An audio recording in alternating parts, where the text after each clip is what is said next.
All right, ChroNoSo listeners, we are here simulcast on YouTube, and we have a special guest mid-episode here on ChroNoSo. We are with Scott Keith, Blog of Doom himself. Scott, what is going on, buddy? Not too much. I have to warn you, I might give this match 4 stars like I did with Britt Baker, and everybody on the internet will freak out again. But we'll see how it goes, I guess. Yes, we well, you can do what you want. I think this is a much closer 4-star match than Britt Baker and Sasha Banks. I think if I give this one 4 stars, it'll be much less of a controversy. Absolutely, yes. Are you referring to Britt Baker and Thunder Rosa from years ago? No, actually, Britt Baker and Mercedes Moné from All In, which is. Oh, I think those were fake. I know what you're saying, but this is very timely to when we are recording right now. This comes out about a week and a half after we were recording, so okay. I know exactly what you're talking about. I think those might be fake. We'll see Friday, but if they're not fake, that's incredibly wild. Okay. All right. So ChroNoSo, we were lucky enough to have Scott, I don't know, 6 months or so in real time, where we were able to do a Maple Leaf Garden Macho Man Hogan post WrestleMania 5. And what we got here is Madison Square Garden, December 28th, 1989. The Hot Rod, Rowdy Roddy Piper versus Ravishing Rick Rude inside a steel cage. Some would consider this the blow-off, but it was kind of the first big cage match within this feud. Before we hit play, or actually, I'm going to hit play and let them do the entrances. You want to give us a quick overall feeling on Rude and Piper, especially at this time? Yeah, it was a super hot feud, obviously. It's Rowdy Piper in '89 was such kind of a weird deal, right? Like, was coming off Hollywood, supposedly retired. Came back for obviously the money, but hey, who could resist money among us? But it was always a weird one too, because it never really made it to pay-per-view, right? Like they set it up with SummerSlam, right? It was like this super hot feud, and then they just kind of blew it off on house shows and Coliseum Video, really. Yeah, so this is taped for this match appeared on Super Tape number 2, a cage match edition for that time, and of course it was broadcast locally for the MSG channel for the New York market. But yeah, all we really got was Survivor Series, the Rowdy Rowdies versus the Rude Brood, right? But we never really got a conclusion. It was definitely more of a house show based thing, and kind of like your local market. But this was a huge feud. They started this prime time, really. What, Piper returned in the summer around the Bobby Heenan show, and he kind of replaced Bobby Heenan, and he kind of strummed up a feud with Heenan. And they had a really, really strong go-home SummerSlam segment where him and Rude really got into it. And then we all know the Warrior, the Mooning, and all that at SummerSlam. And it really boiled, and it was pretty personal. And, it's really a low-key one of the best feuds of this time frame. And it's not really, like you mentioned, it's not really thought upon. Yeah, and I mean, unfortunately, I was going through and watching those primetime shows and doing reviews of them when it transitioned from Bobby Heenan over to Roddy Piper. That was rough, man. Like, Roddy Piper and Gorilla Monsoon did not have chemistry as a team, and it was that was kind of one thing that was kind of hurt it for me a little bit. It's just he was so bad and unlikable on those shows, unfortunately. But the feud was great. SummerSlam '89, obviously defining moment.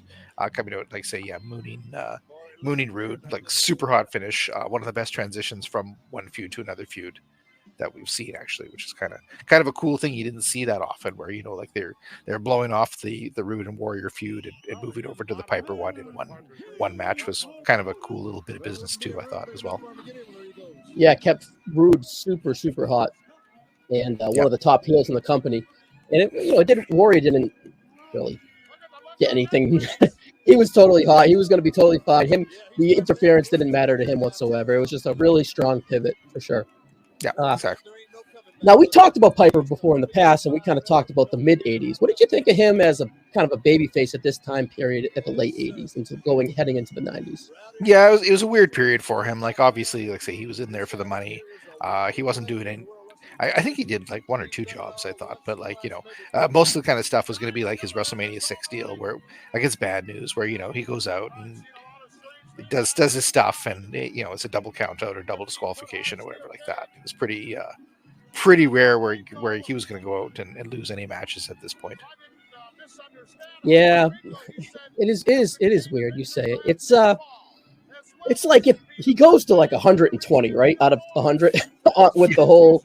If he like stayed at like 100 or even at like 90% of the baby face, because when he goes to 120 as a heel, it's incredible and it works completely because he's a shitbag. But him to do it as a baby face, it sometimes is a little awkward. I do agree with that sentiment. Yeah, but so we hopefully we're not blocked here, right? And that's kind of like a post thing. We'll see if it's blocked or not. But as you can see here on the screen, they have started the matches. Rude pretty much attacks him as when he jumps in the cage post entrance. Yeah, I was. I mean, Rude's another one who's going through real big transition at this point as well. Obviously, like this was between his mid card kind of goofball phase, and he was moving closer towards being a main eventer.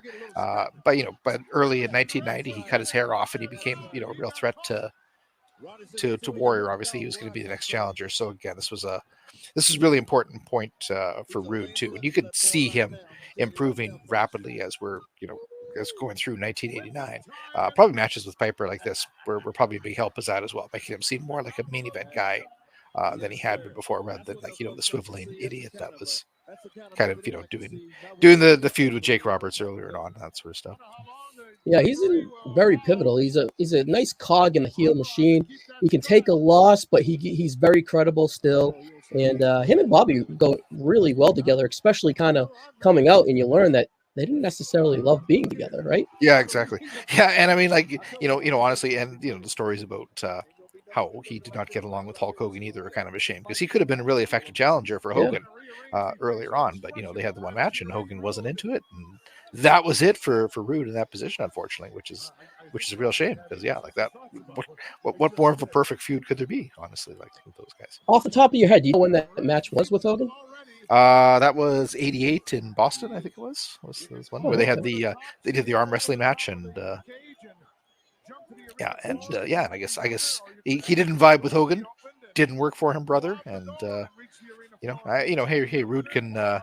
Rude can rub some people the wrong way, obviously, so we know that about him. That's not a surprise. Oh, here we go, the trademark Rude showing his ass, and a heel who was never afraid to show ass, literally or figuratively, right? Perhaps he preferred it. In retrospect, he does it quite a bit. He does, absolutely. Yeah, his one is the Achilles heel of Rude, right? It's getting his pants down and or giving him an atomic drop. Either way, So that's he has his spots. We know that. Yeah. Now, do you think a cage match like this would work with Roddy's strength as a brawler and chaos, or do you think it would work against it, since he can't really explore the ring, right? He's kind of confined within a structure. Do you think that helps him or kind of hurts him with his style? Roddy's had some banger cage matches. He's worked with it, I thought. When he was a heel, obviously, he had the one with Bruno Sammartino that was just amazing. 86 or whatever. Yeah, 86. Yeah, I mean, that was great. Yeah. Oh, there we go. Falling crotch first. There's another. So Piper's been away for 2 years, and he's not really been a baby face. So it's pretty interesting kind of for him to catch a groove here. So these guys have really gone through the gamut of the road. They're pretty much together in mid-October after doing like all the Brother Love segments and stuff like that, taping that. Piper doesn't really go onto the road with Rude until mid-October, and he's kind of on the road for like 6 months with Rude. They stick together all the way till early mid-March of 1990. So a lot of cage, a lot of lumberjacks, and then a lot of like single smaj matches. And it's pretty much headlines the B show or the 1A show. And they kind of, this is in the middle of it, but they have pretty natural chemistry together. Yeah, no, it was a good pairing for sure. Yeah. Yeah, it's a lot of towns they make together, quite a bit, a lot too much to go over. But I was surprised when I looked it up that they're still together in early March. They go through Canada at the early stages of February, right? And my question to you is, they're all cage matches besides Canada. What's up with Canada? Why do they have no cages up north? I don't know. I don't know. Maybe it was too cold. They were worried that throw him into the cage and he'd stick to it, like if you put your tongue on the flagpole. It could be. It's only science, I don't know. Piper was good. Piper was the Saskatoon boy, so he should know about that anyway. But I don't know. I don't know if they came through. I don't recall seeing them in Edmonton at the time when I went through there. So I'm not 100% sure if they were running that one when they went through there. I think Edmonton was getting like more of like a C show at that point. Around there. Yeah, I know for sure I have like a Rude on the show. You have not seen it live? Would you frequent a lot of WWF shows this time? Oh yeah. No, I went to I was a regular attendee of the house shows when they would come to Edmonton at that point when I was living there. So yeah, I would have seen it had they came there. Yeah, what's with the blurry there? They showed in Alberta. So they're in Alberta. February 4th, 1990, 2,200 for a matinee, and headlined by Rude and Warrior. Rude and Warrior, okay. Singles match. Yeah. Sorry. Rude and Piper, excuse me. Okay. That's last time I failed my Canadian geography, so I'm not even going to attempt to know where that is. Is that around your areas? There's around Edmonton there's lots of smaller places that they would have been, but there's I'm not in Alberta anymore. I'm in Saskatchewan now, but I don't so recall. This has actually been pretty. Yeah, but I'm surprised they blur Rude's ass, but they leave the blood intact on here. So that's kind of a strange censorship choice. Yeah, I'm not really sure where they've got this feed from. Let me take a closer look. So this is WWF Classic on Demand, so that's probably why they blurred it. Yeah. This isn't the direct copy from '89, but I assume that they probably would blur on the MSG channel. Yeah, this match has been pretty mat-based. Of course, but they had a few escapes, but overall it's been pretty good action. Yep. I don't know what you're counting, ref. The match cannot end that way. Oh, there's Gorilla, of course, criticizing the referee. What referee would meet Gorilla Monsoon's high standards for refereeing? I have to wonder. I mean, even his own son, he goes out there and slags him all the time when he's. Definitely not Danny Davis. No, definitely not Danny Davis. No, I don't think so. I'm sure. I think a referee wouldn't survive a snowball's chance in hell with Gorilla Monsoon. No, probably not. See, I want to see somebody do an abdominal stretch to Rude. Oh, so we get the bump.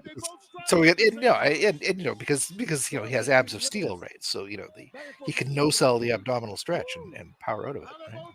There we go, more ass. I will say though, Piper looks in pretty good shape. I don't see the love handles yet. I think he looks pretty good. Yeah, he got a little beefier as time went on here. Oh, they did the double doing the order finish. Okay. Excellent. I believe this is the last MSG match between them two, so we don't really get a conclusive winner. Usually when they would do this, they would run it again, right? Yeah, usually. So the closest one to here would be Hartford and Boston in the middle of February, and both were cage matches. So, I don't really. Maybe they just want to protect them both, but we don't get a conclusive winner of this. Yeah, well, like I say, obviously, Piper's not doing jobs at this point at all, right? And in Rude, they don't want really to do a lot of jobs either, building them up for Warrior later on. Yeah, it's really the only flaw of this time period, honestly. Batch restart, maybe the finish. I can't remember. I reviewed this one before. I can't remember how they went with this one. I think actually Piper did some jobs for Flair when he came in, though, I'm pretty sure. Not like one of his real life best friends, though. One of his real life, exactly, yeah. Like if you're part of Piper's inner circle, then he's gonna. Oh man, Rude's going aerial. I totally forgot about this. Oh, knee drop. Let's go. Oh. It's a pretty big move for 1989. That's got to mess up his knees, actually. Yeah, Vince hasn't gotten in the ring yet, so that ring was hard as a rock. That's right. Yeah. Funny how that changed, right? Once when Vince became a. He starts taking bumps in the late 90s and like, wow, we got to change this. Yeah, exactly. Oh, so this is one where it's pinfall as well. Okay. Yeah, that's interesting because they would try and escape the whole time. I think that was the first pinfall attempt. But with the conclusion, with the conclusion of the match, the continuation of the match, excuse me, it makes sense that it would continue to try to escape the whole time, right? Mm-hmm. Yeah, see the pants up. Oh, man. Come on, Rude, pull up your pants, buddy.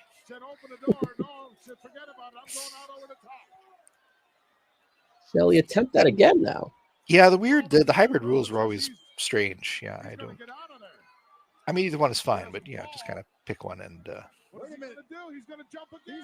Oh, she's gonna try it again. I can't believe this. Is he crazy? Now it's a Rude match. Yes, he's taking a bump onto his crotch. So, yeah. An supersized atomic drop, so to speak. Oh, there we go. That's a pretty risky spot right there, really. Yeah.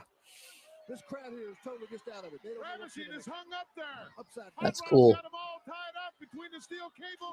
Oh wow. I think Piper really liked the more creative aspect of it too. Like, he didn't want to just be part of a regular thing, right? He wanted to go out there and do something that was kind of like a different. Yeah, for sure.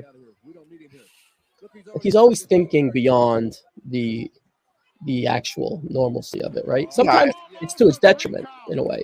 Yeah, I feel like he would have had a good mind as like a booker, but that was probably not what he. Obviously he wanted to be in Hollywood and do other things. Yeah. Would you consider his money get out? Would you consider his Hollywood run a failure? I wouldn't consider it a failure. No, I mean, like there wasn't a lot of wrestlers who were becoming a big deal around that time. I mean, like Piper had They Live, which was like 90% of the people who were trying to get into movies would consider to be the pinnacle of their career as it is. So no, he was. I would consider him a success. Yeah, and it's not like in modern day where you have Batista and Cena and even goddamn The Rock. Yeah, right? I mean, honestly, obviously, Batista and Cena are just like amazing successes compared to what we're used to as far as wrestlers going into movies. But for this time period, I don't think it was really a failure, right? No. Here we go. Now, see, that's another great thing about Piper's a babyface, right? Like, he will. True to himself. If you give him a pair of brass knuckles, he's going to use them, right? Like, he has no, except for the one match against Bret Hart, right? Which is also another reason why it added that layer to that match with Bret, because quite possibly he could use the belt to take out Bret, because that was his history. Wow. And there you go. And there you go. Piper doesn't do a job. So there you go. That's cool. Great finish. Great energy, especially after the continuation. That was a great match. Rude dumping up top. Hey, I 100% give it 4 stars. Absolutely. That was a great match. And even the early stuff is the energy's high, the frequency, it's awesome. Yeah, exactly. Crowd's hot. The urgency is hot. Yeah. Yeah, absolutely. I can see why they stretched this on for another 2 months and did some good business. Yeah, interesting that they kept going. I was under the impression that the cage match ended it, but that's why this was kind of this is the third cage match that they had, and they would go on to at least have 10 more throughout the tours. Huh. Besides Canada, where cages are not allowed, I assume. Exactly, Canada's cages are not allowed. Absolutely, yes. Yeah, the first one was so the first one was Hershey, Pennsylvania on the 26th, and then Wheeling, West Virginia, the 27th. Piper won that one by pin, though. And in Hershey, he won by escape, and then here he just won by escape too. Yeah. So interesting, pretty cool. This is the third cage match. Not sure if Rude did the top of the steel cage flying elbow missing. I don't think so. I don't think Wheeling, West Virginia got that one. No, probably not. No, man, that's bad respect to Rude for pulling that off, though, man. Like that's a crazy bump for him to take. Yeah, awesome. All right, so that's the end of Madison Square Garden. that is the end of this segment here on ChroNoSo. Scott Keith, thanks for jumping on. You want to give us a little rundown on the Blog of Doom? What's going on over there? Yeah, Blog of Doom coming up. I'm actually, as of this recording, I'm on vacation right now, so I'm going through and doing some pay-per-views and stuff. As of when we're speaking right now, unfortunately, we just lost Sid Vicious, so I've been I'm doing some stuff to pay tribute to Sid. I just did Beach Blast 93. I'll probably do I think like Slamboree 93, stay in that kind of area there to pay tribute to the big guy. Yep, good sweet spot for him there, I think. So that'll be kind of coming up over the next few days. And yeah, of course, you can find me at blogofdoom.com. I'm over on Twitter still with all the other Generation X and Boomers, as my daughter would mock me for, of course, at RSPW FAQ, if you want to touch base with me there too. So yeah. Awesome. Well, Scott, it's always great having you jump on here at ChroNoSo, and I'm sure we'll have you back sooner or later for a nice, cool MSG match again. So all right. I know your sweet spot. I know when to get you.